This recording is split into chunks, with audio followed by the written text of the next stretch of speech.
pouco o doutor Otávio estava falando, como fazer para revogar uma adoção. Até se sugeriu situações, até lhe contei daquele assunto lá em Maceió, que teve uma ação de revogação de adoção. E a gente tem que buscar, às vezes, até outras fontes do direito, né, como essa jurisprudência portuguesa, para daqui a pouco até revogar uma doação em dinheiro feita por uma pessoa em extrema necessidade. Enfim, eu achei interessante esse julgado, que demonstra que a gente tem que estar sempre atento não só ao texto estrito da lei, mas ao direito, como ele é dinâmico, aquelas fontes que a gente pode muito bem observar e recorrer quando da necessidade. Então, essa gratuidade é uma das partes apenas experimenta um benefício patrimonial em decorrência da liberalidade. E é diferente do que acontece na compra e venda, em que as partes são animadas por interesses antagônicos, que se contemporizam na doação, prevalece o interesse do doador, convergente com a vontade do donatário.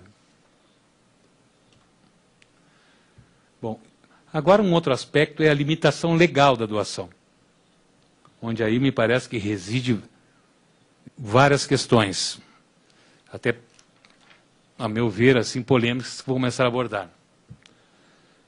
Os senhores sabem que o nosso direito positivo manteve a preservação da legítima, circunstância que se reflete no âmbito do direito contratual, especialmente na doação, consoante podemos observar nos artigos 544 e 549 do Código Civil. Vocês sabem que no 544 afirma que a doação de ascendentes e descendentes ou de um cônjuge a outro importa adiantamento do que lhes cabe por herança.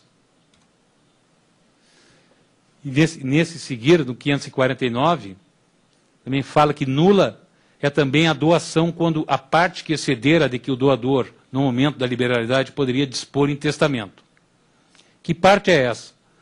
Aí nós vamos ao que diz o 1789, que diz que, havendo herdeiros necessários, o testador só poderá dispor da metade da herança.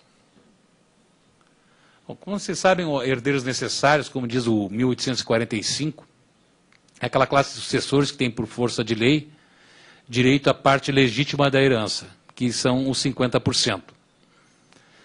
Essa classe é composta pelo cônjuge, descendentes e ascendentes dos decujos. E eu, não sei qual é até a posição do Dr. Wolff, eu, por exemplo, eu discordo até dessa previsão aí de garantia dos 50%.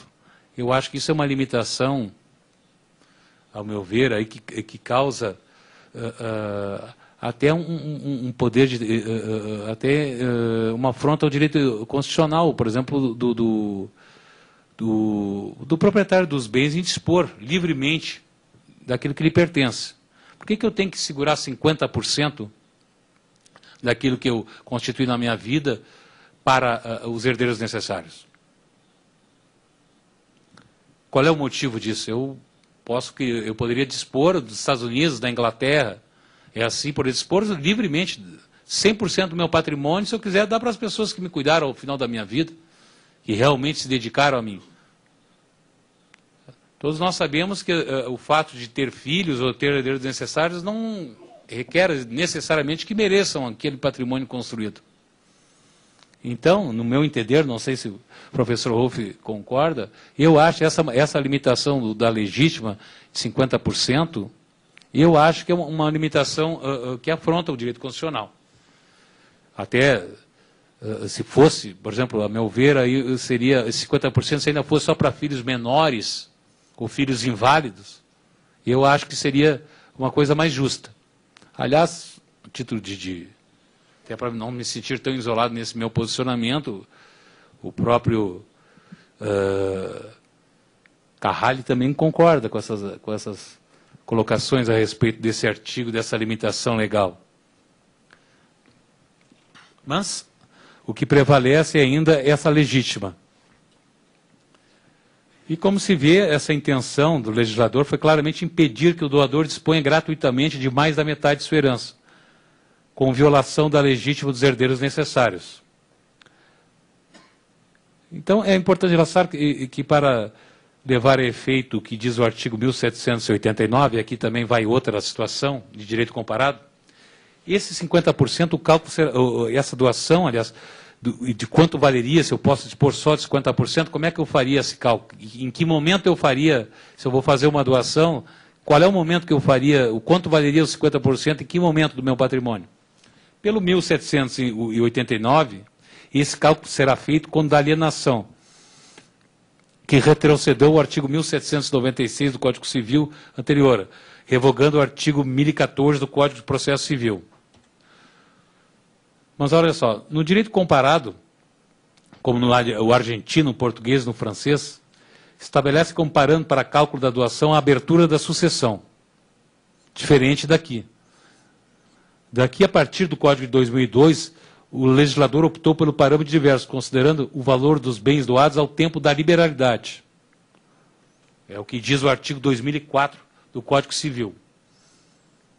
Então, são visões nesse aspecto divergentes também que podem também ensejar aí bastante polêmica. Mas a forma natural de extinção do contrato de doação dá-se por meio de sua execução. Vale dizer que no momento em que o doador cumpre a obrigação a que se obrigou, o negócio jurídico se exaure. Caso, porém, padeça de alguma invalidade, o contrato será extinto pela declaração de sua nulidade ou de sua desconstituição por anulabilidade, nos termos da teoria geral da invalidade do negócio jurídico. Ou seja, ele poderá ser também anulado por uma ação anulatória, desde que se constate alguma invalidade desse ato. Porém, a forma de extinção do contrato de doação é pela revogação do doador, quando ele é ainda vivo, né? Pela revogação do doador, que é a ação revogatória, que agora, que vem também da época antiga, como na época de Justiniano, que teve a sua origem em uma disposição particular. Naquela época, título de informação, o imperador Filipe estatuiu em uma constituição que a doação feita por um patrono ao liberto seria sempre irrevogável à vontade. Percebe-se, porém, que tal faculdade só devia ser utilizado para suprimir a ingratidão do liberto. Esse instituto de lei, porém, era irrealizável porque o patrono era, afinal, o árbitro único da conduta de seu liberto e daí resultava a inconsciência da doação.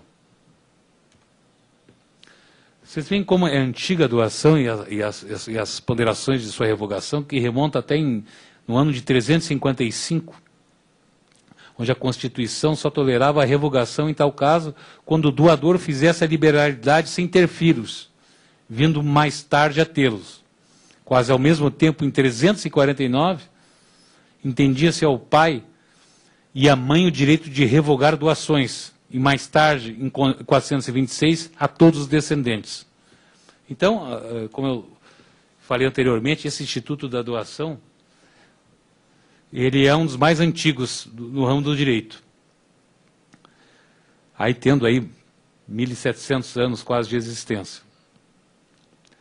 Então, a revogação do exercício de um direito potestativo é por meio do qual o doador, verificando a ocorrência de algumas das situações previstas expressamente em lei, manifesta vontade contrária à liberalidade conferida, tornando sem efeito o contrato celebrado, despojando, consequentemente, o donatário do bem doado. Aliás, eu por exemplo, tenho até lá no meu escritório um caso aí de uma doação, de uma revogação de doação, de uma doação de 16 milhões de reais, feita já há alguns anos atrás, e que nós ingressamos aí com uma ação revogatória de doação, baseado aí no 557, que vai aparecer logo a seguir aí, por motivos de ingratidão. E o juiz, no primeiro momento, nós pedimos uma liminar, porque parte desses valores aí tinham sido usados para compra de imóveis, né? E esses imóveis estavam na posse do donatário, no caso do donatário, e o juiz nos colocou na posse desses imóveis, já possibilitando, inclusive, que esses mesmos imóveis estavam parados, fossem alugados e a receita voltasse para o doador. Até por analogia, eu até poderia, de certa maneira, até falar dessa decisão que eu falei lá de Portugal, não deixa de ter uma certa semelhança com aquela, né? Ele estava, lógico, doador em caso de extrema necessidade, foi também aí fruto de um golpe, vítima de um golpe, e o juiz foi sensível, claro, conseguimos algumas provas da ingratidão, mas ela é muito subjetiva também, né? Mas noticiou-se que o doador estava pobre e o donatário rico, e não mais mantinham relações, né? Que era marido e mulher na época. E o juiz, já no primeiro momento, já sensível a essas alegações, já nos possibilitou oferir uma renda para esse doador através da locação desses imóveis que então estão na propriedade, é da propriedade do donatário, mas agora foi emitido na posse do doador. Então vocês vejam que aquela decisão de Portugal também não é uma ficção, ela pode se aplicar também no Brasil. O próprio Araquém de Assis coloca que a revogação consiste na destruição do vínculo contratual, mediante uma declaração unilateral das partes, não se confundindo com a resolução, gerando efeitos ex nunc. Então, é importante que fique claro que a regra geral da doação é a sua irrevogabilidade. Aliás, ela em geral, ela é irrevogável, por ato de vontade do doador, salvo nas hipóteses legalmente previstas, que devem ser interpretadas restritivamente, por se tratar de situações limitativas do direito de propriedade do doador. Então, realmente, a doação ela é irrevogável. E ela só pode se admitir a revogação nessas condições que agora eu começo a colocar. Como, por dois motivos básicos, conforme o artigo 555. A, por inexecução do encargo na doação modal. Que a doação modal é aquela que traz consigo um encargo, uma prestação que se impõe ao donatário em favor do doador, que ele tem que cumprir, né, um encargo que o doador incumbiu a ele. E B, por ingratidão do donatário. Caso o donatário a quem for imposto o cumprimento de um cargo não o realize, poderá o doador desfazer a liberalidade, revogando-a. Aqui citamos aqui só para ilustrar aqui uma ementa, um RESP aqui de São Paulo, RESP 220/608, ele diz a ementa: separação, doação, revogação. É inaceitável a cláusula constante do acordo de separação que submete a doação aos filhos de imóveis de propriedade do casal, à condição de poder ser desfeita a qualquer tempo pela vontade única dos doadores. Artigo 115 do Código Civil. Então, essa é uma revogação por inexecução do encargo. Então, não cumprido o encargo, ou seja, verificada a mora do destinatário, poderá o doador notificá-lo, assinando-lhe o prazo para que cumpra a doação, consoante dispõe o artigo 562 do Código Civil. Então, ainda existe essa possibilidade desse prazo, como diz o artigo 562. Ó. A doação onerosa pode ser revogada por inexecução do encargo, se o donatário incorrer em mora. Não havendo prazo para o cumprimento, o doador poderá notificar judicialmente o donatário, assinando-lhe prazo razoável para que cumpra a obrigação assumida. Então, quando essa doação é feita aí com encargo, há essa possibilidade de notificação, só que fica um pouco subjetivo esse artigo quando diz assim, prazo razoável para que cumpra a obrigação. Também fica um pouco uma situação bem subjetiva, que fica difícil ali se estabelecer qual seria um prazo razoável para esse cumprimento. Então, seria um prazo razoável para cumprir uma doação com encargo 1 mês, 15 dias?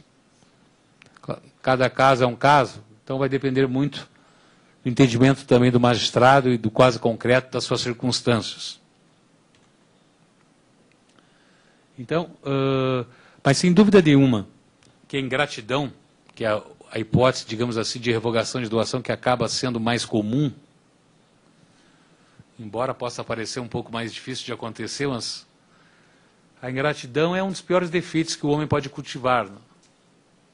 Sem dúvida nenhuma, é uma situação que aquele que doa jamais pensa que vai revogar aquele ato ali, ele vai poder em algum momento da sua vida revogar. E os senhores podem estar certo que a doação é mais comum que a gente imagina. E por conseguinte a revogação também, eu mesmo enfrentei vários casos de revogação, eu citei esse último, mas e a grande parte, por ingratidão. A ingratidão é subjetiva? O que é ingratidão? Onde é que ela está em previsão? Aí nós vamos encontrar isso no 557 do Código Civil, que afirma: